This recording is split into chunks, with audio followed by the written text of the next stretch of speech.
Hello everyone. 15 अगस्त को कोलकाता के आरजिकल medical college में जो केस हुआ वो सबको पता है। बहुत टाइम से उस पर कुछ बोलना चाह रहा था बट बोलने के लिए कुछ था ही नहीं। बहुत टाइम से सोच रहा था क्या बोलें, क्या है इसका रीज़न, इसके लिए क्या बोल सकते हैं, सबको पता है क्या चल रहा है। बट आज फिर मैंने ये वाली न्यूज़ देख ली। अब आखिर समझ नहीं आ रहा चल क्या रहा है, लोगों की दिमाग में हो क्या गया है कि मतलब आज की डेट में कंडीशन ये है कि जब हम रोज़ न्यूज़पेपर में सुनते हैं 3 साल की बच्ची के साथ दुष्कर्म, 4 साल की बच्ची के साथ, तो हमारी मेंटेलिटी ये हो चुकी है कि ये तो अब रोज की बात है और फिर हम पेज पलट देते हैं। मतलब 2022 में निर्भया का जो केस हुआ था दिल्ली में, उसके अक्यूज्ड को भी फांसी होने में 8 साल लग गए थे। 2020 में उनको फांसी हुई। और उसके अलावा इतने केसेस डेली हो रहे हैं, रोज हम सुन रहे हैं कितनों को फांसी मिल गई। इतना मतलब प्रोटेस्ट चल रहा है सड़कों पर, इतने लोग, इतनी जनता सब प्रोटेस्ट कर रहे हैं, ऑनलाइन प्रोटेस्ट चल रहा है, लेकिन क्या होगा एट द एंड?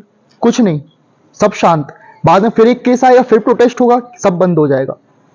अब प्राइम फोकस डेथ पेनाल्टी तो मतलब पनिशमेंट तो मिलनी ही चाहिए। Punishment should be the main thing, punishment तो मिलनी ही चाहिए, डेथ पनिशमेंट मिलनी चाहिए। बट कोशिश ये करनी चाहिए, प्राइम फोकस इस पे रखना चाहिए कि ये सब इंसिडेंसेस हो ही ना। क्यों हो रहे हैं भाई इतने इंसिडेंसेस? आज से 20-25 साल पहले आप अपने पेरेंट्स, ग्रैंड पेरेंट्स से पूछिएगा क्या इतने केसेस होते थे? और अगर होते थे तो बहुत कम, एकदम माइन्यूट सुनने में मिलते थे, एकदम कम।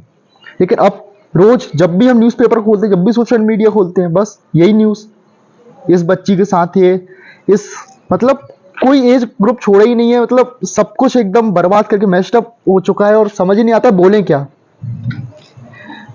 हर किसी के मन में ये बात है लेकिन कोई बोल नहीं पा रहा है कि इसका जो मेन रीजन जिस पर हमें लगाम लगानी चाहिए और सरकार को लगाम लगानी चाहिए और एक दिन ये लगाम लगेगी, वो है सोशल मीडिया पर।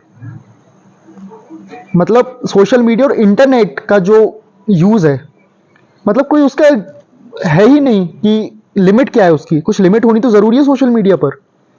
इंस्टाग्राम देख लो, फेसबुक देख लो, न्यूडिटी, सेक्सुअलिटी एकदम फ्री में बिक रही है। फ्री में बिक भी क्या रही है, फ्री में अवेलेबल है। 10-10, 12-12 साल के बच्चे पॉर्न वीडियोस को एक्सेस कर सकते हैं। कुछ तो उसका बुद्धि पर असर पड़ेगा ना, नेगेटिव इफेक्ट तो पड़ेगा। हाँ, कूल बनने के लिए तो कोई भी कुछ भी बोल रहा है आज की डेट में सोशल मीडिया पर, कोई बड़ी बात नहीं है। जितने भी ये इन्फ्लुएंसर्स हैं, मतलब खुद के फायदे के लिए पूरे इंडिया की बुद्धि भ्रष्ट कर रहे हैं। पनिशमेंट तो मिलनी ही चाहिए, पनिशमेंट शुड बी दी, अब क्या ही बोलूं मैं, पनिशमेंट तो मिलनी ही चाहिए। डेथ पेनाल्टी हर अक्यूज को मिलनी चाहिए जो रेप केस में अक्यूज है। लेकिन कोशिश ये करनी चाहिए कि सोशल मीडिया पर भी लगाम लगाई जाए। इसका जो ओरिजिन मेन, जो सबसे मेन ओरिजिन जो है वो सोशल मीडिया ही है। इंटरनेट का जो वाइड यूज किया जा रहा है, एकदम अनलिमिटेड यूज। मैंने पिछले 7-8 महीने से कोई भी अपने यूट्यूब चैनल पर एक भी वीडियो पोस्ट नहीं करी थी। मैं दूसरी चीज पर फोकस कर रहा था। लेकिन एक समय ये आ गया था, ये समय आ गया है कि मतलब सबके मन में है कि बोलना क्या है। सबको पता है कि रीजन क्या है। सबको पता है कि सोशल मीडिया और इंटरनेट का जो अनलिमिटेड यूज है वो लोगों की बुद्धि भ्रष्ट कर रहा है। किसी ने किसी को तो बोलना था, इसलिए मैंने कहा कि चलो वीडियो बनाने का समय आ गया है। अब समय आ गया है कि सरकार को इस बारे में सोचना चाहिए कि अक्यूज्ड को पनिशमेंट तो मिले ही, ये तो मिलनी ही चाहिए, डेथ पनिशमेंट मिले।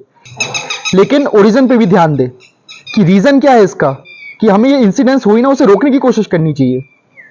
और प्लीज हर चीज में राजनीति करना बंद करें प्लीज। कोई भी स्टेट में कोई इंसिडेंस होता है तो बस रूलिंग पार्टी अपोजिशन पार्टी की लड़ाई शुरू हो जाती है और बस इनके बीच में जनता पिसती है। हर सरकार से बोलना चाहता हूं, चाहे राज्य सरकार हो, केंद्र सरकार हो, जब भी इस तरीके के मैटर आए उसमें तो कोई राजनीति ना करे प्लीज।